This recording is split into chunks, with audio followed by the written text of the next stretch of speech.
به چی فکر میکنی؟ به لیلا فروهر، اونجایی که میگه تو که از عاشقی خیلی ندیدی یه روز خوش ندیدی. چه؟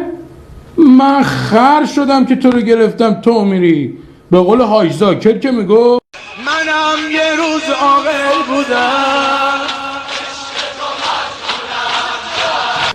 منم خوشبخت نشدم، به قول ایرج که میگه منو میبینی به من میگن سیاه بخت، به من نخندید آدمای خوشبخت. یعنی دیگه دوستم نداری؟ نه.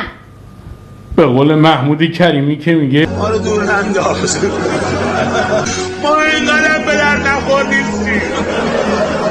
برای این حرفا دیگه دیره. حرف آخر رو تارا زد که میگه آقا بالا سر نخواستم، یار تو سفر نخواستم، یه سر و هزار سودا داره، من درد سر نخواستم.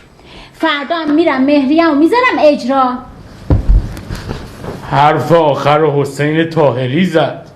ضرر کردم